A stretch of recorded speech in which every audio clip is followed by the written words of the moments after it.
So we see here with his arch, the arch has fallen in. So everything is sort of inverting, okay? All the bones are sliding medially, shifting, sort of stressing this capsule. This bunion right here is protruding. Now the left is happening as well, but not as much as the right. So if we were to look at this a little bit higher, and just let's roll this up a touch. So let's look at his knees for a second. He has a larger curve than here. So that would indicate that his femur is sort of coming inwards here, pressing on the knee capsule here. The lower leg compensates this way, the ankle compensates this way. So we say fortunately your body compensates, and also unfortunately. Zigzag. So we can do all the work that we want here and try to fix this ankle and touch on the bunion as much as we can, but the stability of the work has to come from the hip. So we have to roll out the hip, bring this in, and then bring this out. I'm going to talk about the peroneus longus. That's going to specifically help this, but it's really important to remember that this is a product of this, which is probably a product of a curvature in your spine that's also happening, which we need to figure out if it's going left or right or what's the story. Okay, sounds good? Yep. So we have our perineal muscles, which run along the lateral side of the leg. They attach on the lateral side except for one muscle, your perineal longus, which runs right underneath the foot, comes around, wraps around, and it actually attaches right here. Okay, so if you can imagine a line of force, I'm going to get this visually what's happening. Let's say this is the origin of the muscle, peroneus longus. It runs down, it wraps underneath the foot, and then it inserts right here.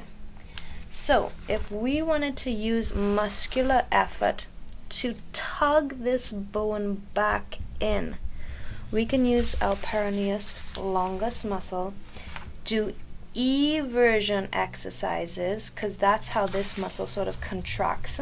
So when you do eversion, this muscle pulls, and therefore it pulls on the bone, sort of pushing it in. See, each time this muscle contracts, it pulls on the insertion. How we do that exercise? Eversion, this way. So this is now a TheraBand and not a muscle. We wrap the foot here. We start in a neutral position. So Jason, you're going to contract the outside of your foot. You pull it out and then relax. Good. Again, out and relax. And again, you see his muscle contracting here, and relax.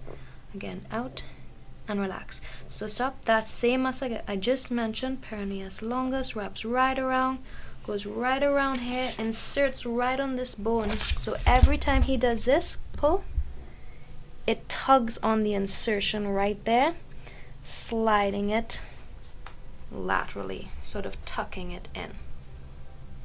Good.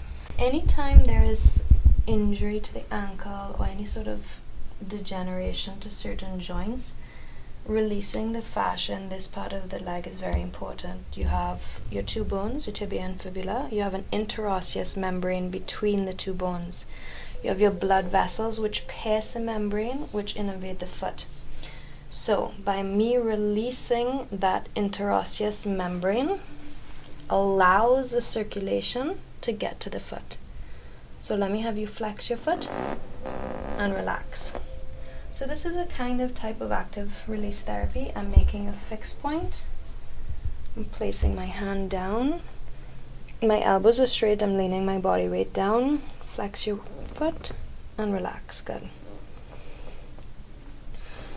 And I move down. And this tends to be a little bit tender. Flex your foot for me and relax. Good. Good. So we can tug on this bone all that we want. If we don't address the mechanics, the circulation, the muscles attached it. We have to look at things in an all-encompassing way. So when I'm looking at his spine, he has flexion here, and he has quite a bit of extension and compression in this area.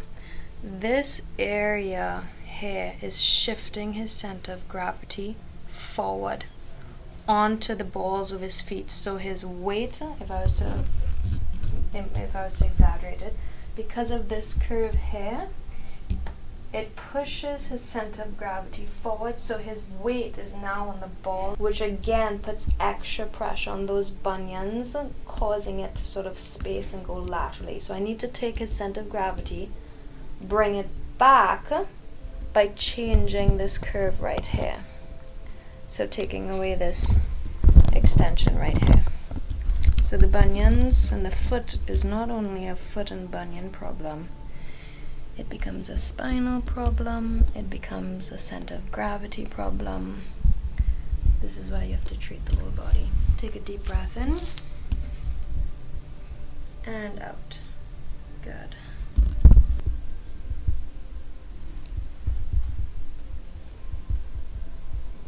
And one more time, breath in and out. Good. So I'm also going to look at the right and left curves. So if you see my thumbs here, so my right thumb is deeper than my left thumb. When I press down, the right thumb is deeper than the left thumb. I'm doing some motion testing. That would indicate that there is a side bending to this side. So again, that right bunion is worse because his center of gravity and weight is falling more on the right side. Therefore the right hip, knee, ankle, putting more pressure on that foot. So to take the weight off the right side, change this curve to the left.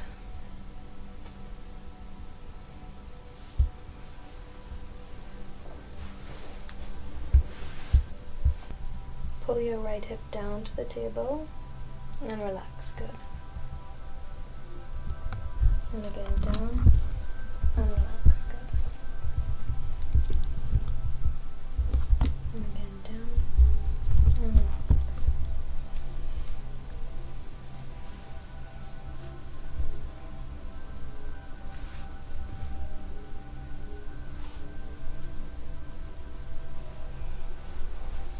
And out.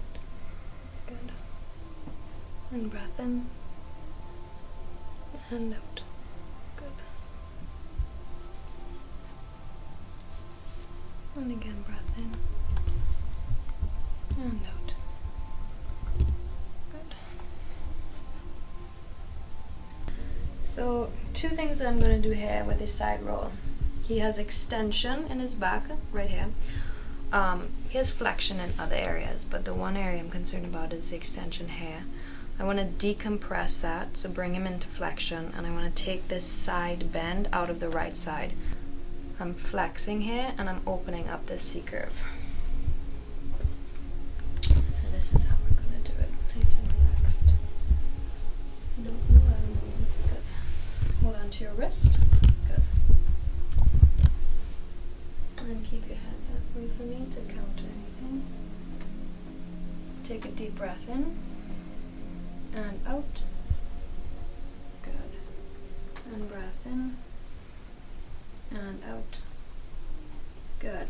I'm going to take his top leg, flex that extension that we saw.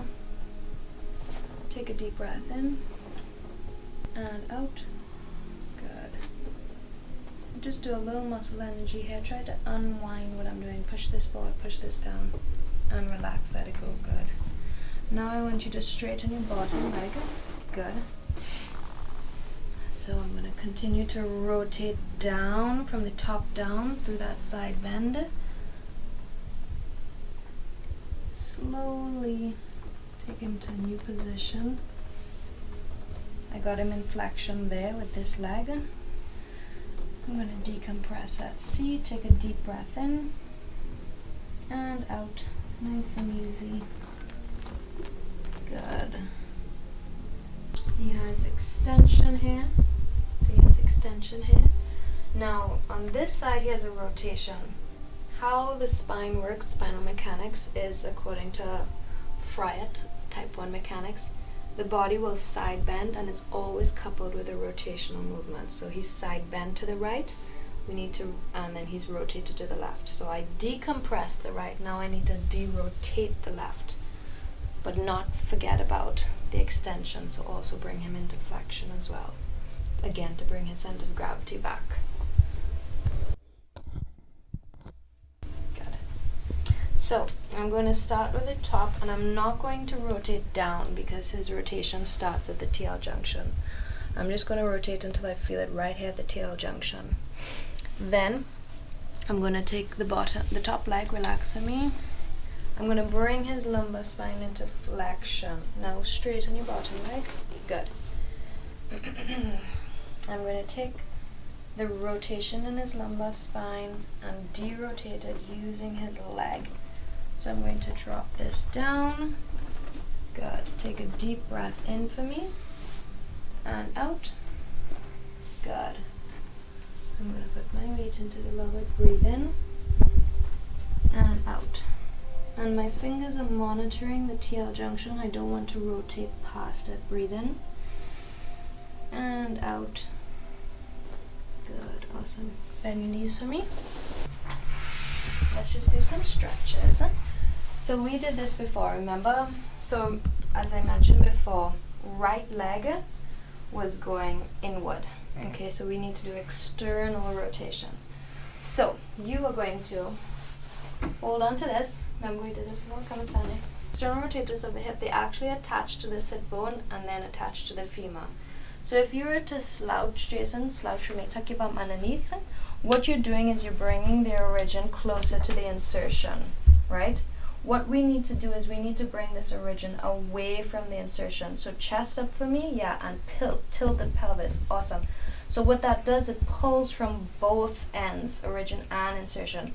As soon as you slouch, it shortens the muscle.